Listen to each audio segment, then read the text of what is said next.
Hey guys. Hey, come on. Guys at the back, can you hear me? Come closer, come closer, come on. Come on. Oh, come and join in. Come on. There's only 5 of you, come on. Yeah? Come on, get involved. Love it. Questions throughout ask me, whatever, it's fine, all right? Okay, so what we're going to make today is a little really simple chocolate delice using the California walnuts and the raisins. So very, very simple. I'll walk you through it step by step. I've made a lot of stuff already, so it's Blue Peter style, because in pastry, we don't wing it like the kitchen guys. We need to take our time, steady, get things set layer by layer and in the fridge, all right? Okay, so first off, have you got recipe cards, yeah? Brill. Okay, so I've made the sponge, because I haven't got time to show you how to make sponge, but it's pretty simple, it's just a sponge.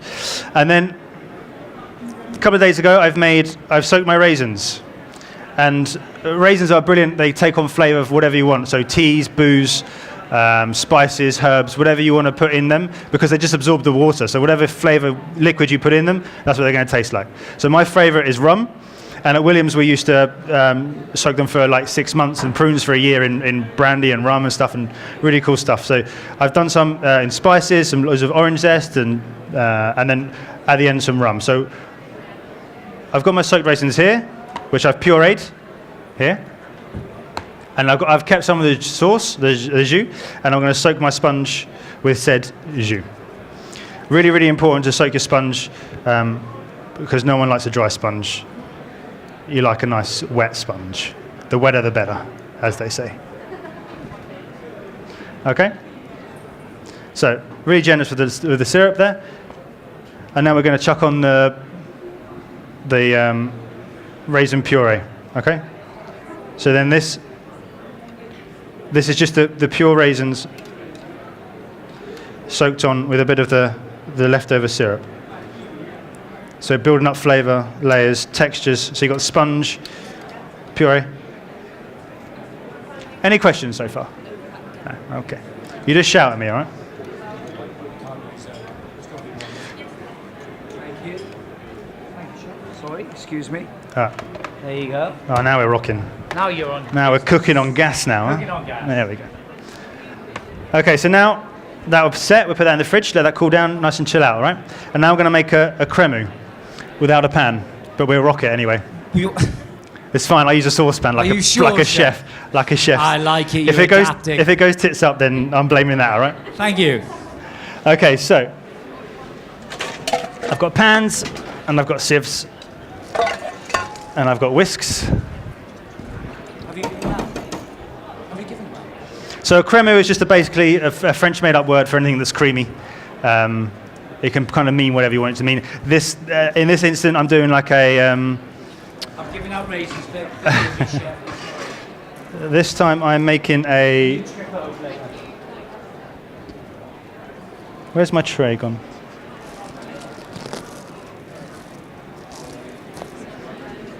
Tray. Ah, I see. This I'm going to make. It's kind of an anglaise set custard. So what we're going to make an anglaise, so cream, milk, cooked out with egg, and then we're going to pour it over some chocolate, and that's going to help set it. So it's going to be like a ganache made with anglaise. Okay, so my chocolate in a bowl, in my saucepan, cream and milk.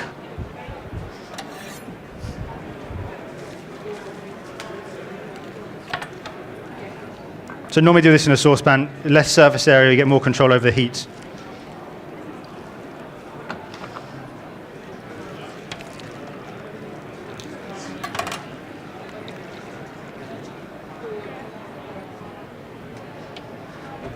So while you're doing that, Alistair, Yeah. it's California raisins that I'm handing out here.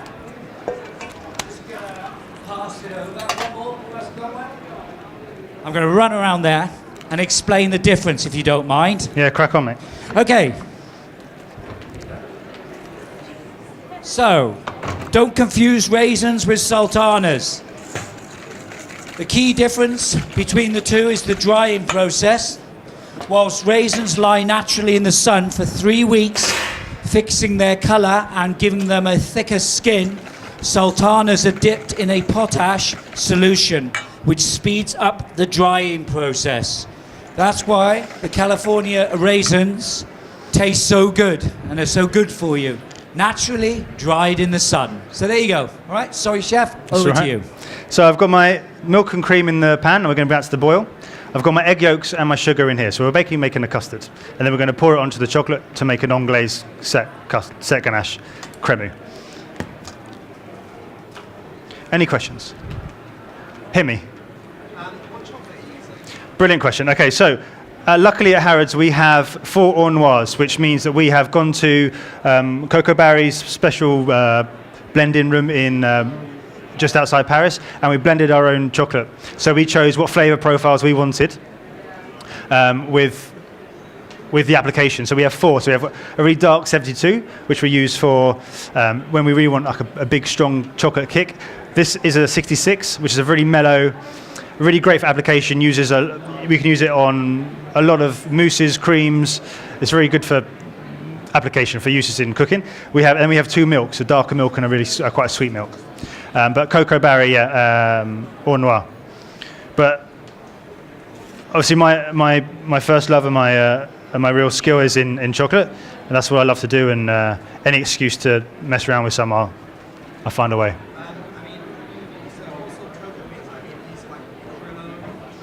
Okay, so the bean type you're talking about. Okay, so yeah, there's 3 different types of beans. There's Criollo, Forastero, and a Trinitaro. The Forastero is what you would normally find in mass-produced chocolate. It's grown normally in the East Africa, in Ghana and Ivory Coast, and it's got a high yield, but some people say less not as good as quality.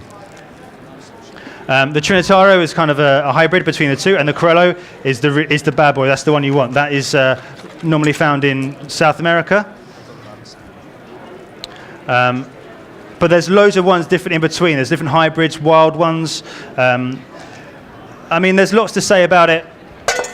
You can take, it's like anything. You can take the best beef fillet and you can overcook it and you can ruin it. You know, it's that kind of process. You know, so we use Coco Barry, and I know people have reservations about them in the chocolate world, but the hors noir, the special stuff that we use, they have a different process of making it, a different factory, so it's a bit of a higher quality production, and the amount of labour and time they have in R&D is incredible there. So the equipment and the time they spend on making their chocolate the most efficient way of making it, and the best is brilliant. I mean, I've been to lots of chocolate. A bit late now, chef, but I found a little pound. Can I ask you a favour, sir? Yes, what would you like? Can you give that a stick blend for me to emulsify that up? You want a what? Can you give that a stick blend for me? Stick blend? What do you mean by stick blend? Got one? You have here, the band mix. Ah, you give me. I didn't see. There you go. Good job, you know what's here. There you go. All right.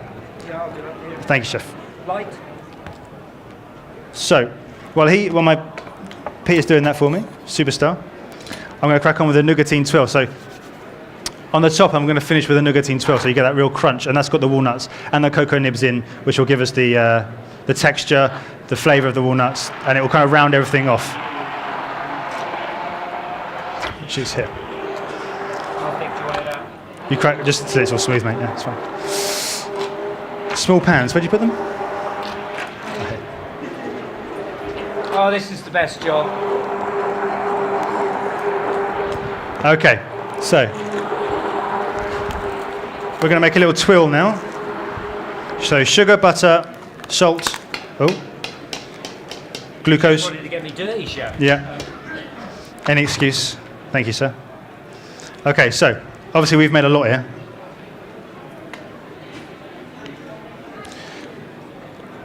We pour that. See how nice and smooth that.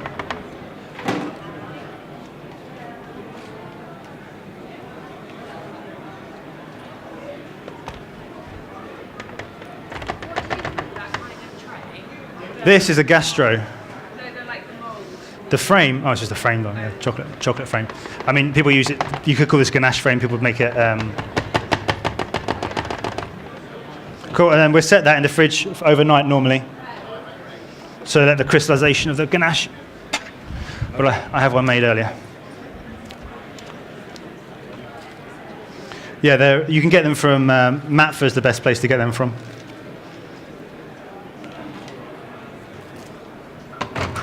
So, sugar, chocolate, glucose, butter.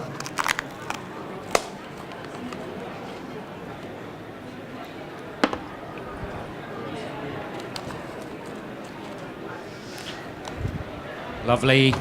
I'm back. There you go. Have you got a tasting spoon, chef? Tasting spoons, we'll get you some, don't worry. And we can pass that ganache around if you want. I've got tasting spoons, but I've got tasting forks. Yeah, I do. Just, do you want to pass that round in there? Yeah, no worries. I'll give them tasting forks. There you go. Put a little bit on the fork, all right? I'm making you work here. haven't you? I've got some ones to at the finish, yeah, but just to keep them interested, because I see them, You've got some to try after. some of them are waning and the enthusiasm at the back there. It's getting to that time in the day. I know, you need your chocolate pickup, huh? There you go. All right, here we go. So salt going in there. Salt's really, really important in this dish. You need that salt. All that sweetness of the ganache and you need that walnutty. I'm making you work today, huh?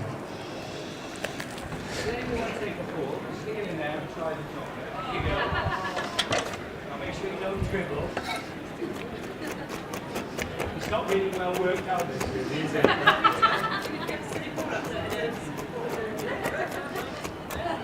Those walnuts, outstanding walnuts, are brilliant. Have you guys tried the walnuts yet? Are you serious, chef? You want me to go around there? Yeah. Look how much they're loving it, though. Look.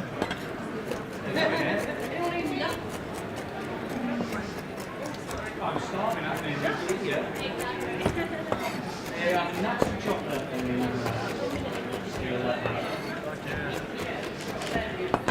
Okay, here we go. Okay, so I've got the base of my twill is ready. The butter, sugar, and my milk. My milk in there. The thing is, I know you've got the spoon, the forks, but it's not a very good concept, this. But I'll come around and watch it later. I'll just do what the chef said. You see, nice and creamy. You like it? Yeah. So the eggs and the really kind of give you that extra creaminess that you need, and the chocolate will help that set. Okay, so I've melted all my ingredients together there for my twill.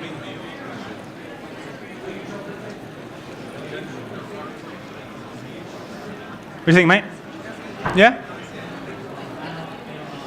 Okay, so once all my ingredients come together, like so,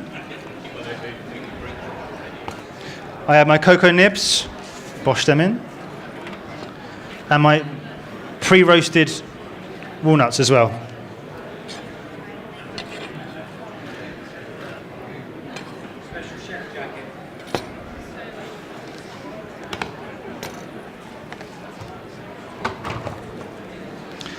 Okay, and you want to mix all those ingredients in and coat them in the twill mix. Okay, and once they're all coated,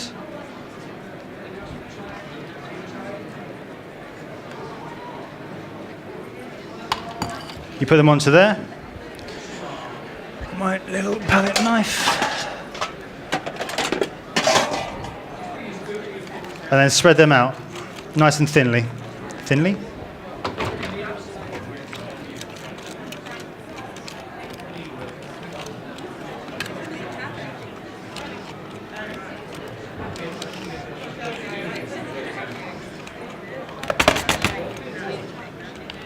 Okay.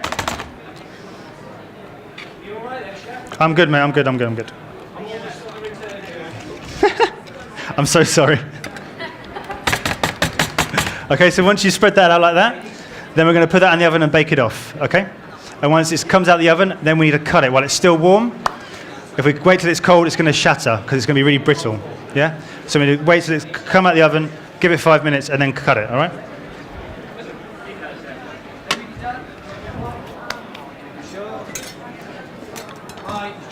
back, chef. Thank you. I'm sorry. All yours. You hate me now. No, I don't. No. But it's a back, chef. Okay. A little clear down. How am I doing for time, brother? Here's a cloth. Here's a cloth for you, right? Thank you. Time. I'm good for time. You are now at 40:39, chef. Oh, we're racing, huh? So you got time. Let's slow down. You're going fast. Any questions? Any questions anybody would like to ask? You have the mic if you like, and everybody can hear you. Go on, Alan. I just wondered, where do you recommend getting all the equipment from, like Silpat and like silicon? So Silpats are easily available. Even if you look on Amazon, they can get them. But suppliers like CCS, Nesbitt's, yeah, they do everything. One A stop. lot of good kitchen shops do them now as well, don't Yeah. they? You can pretty much get Lakeland. You can. Yeah. They're just really good. They're non-stick, and they are non-stick. You can sometimes get those really flimsy sugarwork, twills, baking cakes. Yeah, Sheet cakes, anything really. it's just really it's Macaroons, yeah. anything really. The world is your oyster. Yeah, they're really handy, and also because they're quite heavy duty and they're flexy, they stay. You can keep them for a long time as long as you look after them. They're good bits of kit. You got the recipes, the walnut and raisin recipes. So we've got to remember the raisins come from, where do they come from? California. California, see if you were paying attention. And the walnuts, where do they come from? California. And are they nice? Good. Good. I think they're fantastic. Okay.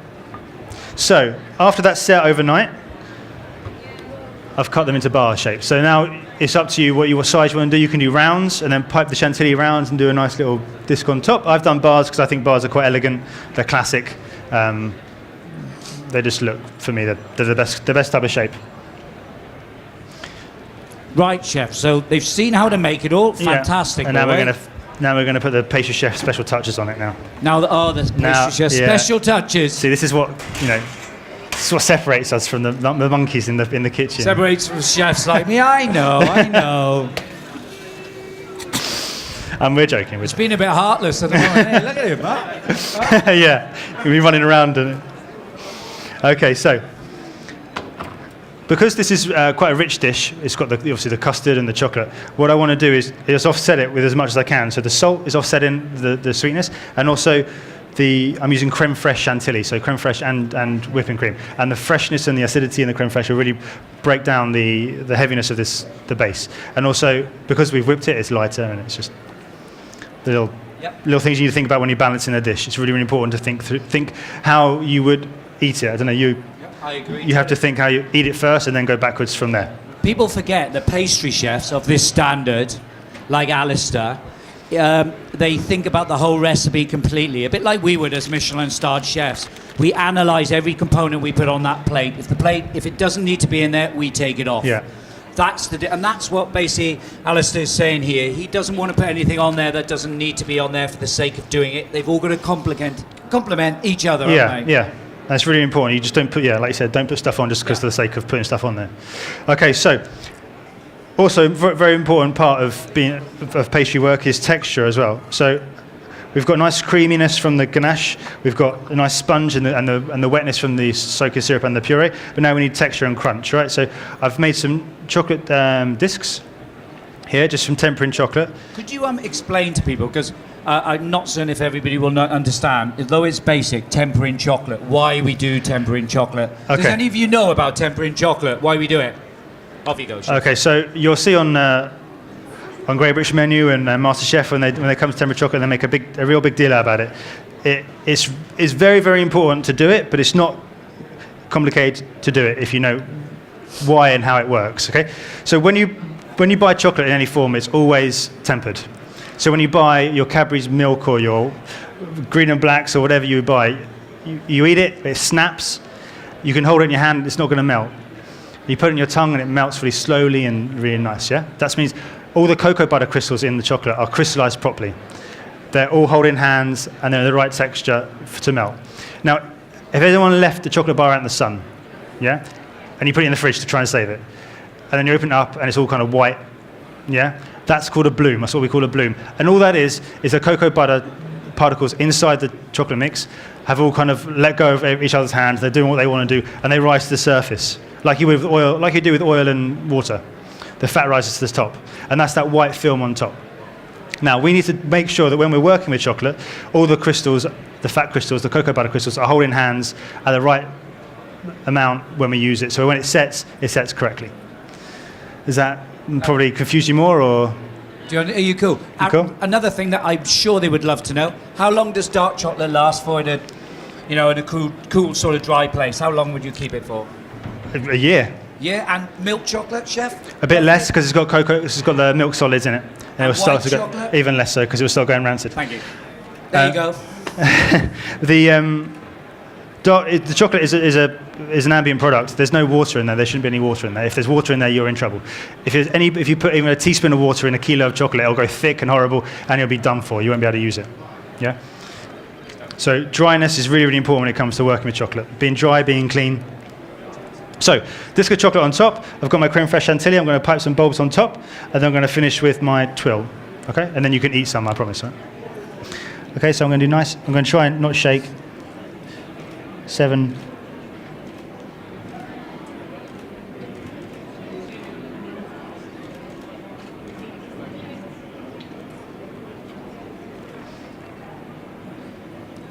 Oh. So how many people do you have pastry chefs working in your section, chef? So I have a team of 35. 35, yeah. That's a mix between pastry chefs and bakers. Yeah. So I'm sure Alice will tell you this later, but we have, obviously, we look after the food halls and also all the restaurants. So there's 16 own-bought restaurants in Harrods and about 20 odd in total. So we supply, from the kitchens downstairs, we supply all the pastries, all the breads for the restaurants. A very big operation, busy. It's an awful lot to do. It's a lot of work. Yeah. And in terms of pastry teams in London, there's not many that reach 35 these days. And we make everything from scratch, so all our breads, puff pastry. I got to say, thank you for doing that dessert for me, chef. Wonderful.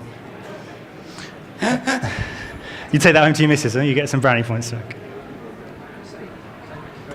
Did you just cut that twill when it was hot? Yeah, so you need to take it out of the oven. Yeah. You can't cut it straight away because it will just melt back together, but give it 5 minutes to cool down before it gets a bit sticky, and then cut it. So that stops it cracking? Yes, because if you cut it when it's cold, it'll it's so fragile and brittle, it'll crack, yeah. Okay, thank you. Thank you very much. Then we're just finishing it with a little bit of chocolate. And isn't it funny, when you get to dessert, everybody goes quiet, don't they?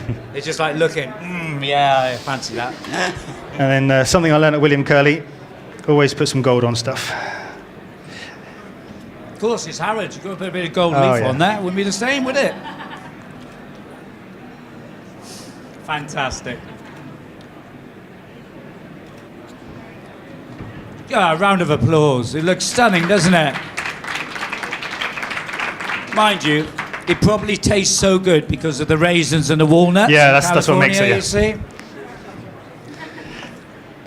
Any questions, guys? I'm sorry if I rushed that. Questions? Anybody?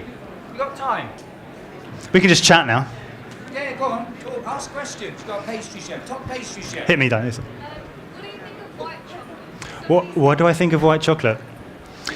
Well, you can take the real snobby approach and say it's not actually chocolate because it hasn't got any cocoa. But I think white chocolate has its place in the pastry kitchen for sure. It adds sweetness, different creaminess, and you can do all kind of stuff with it. Especially nowadays, we're starting to caramelize our own white chocolate as well. So you can either water bath it for a long time or oven bake it for a long time, low temperature, and you get this really amazing kind of umami, caramelly kind of notes. It's delicious.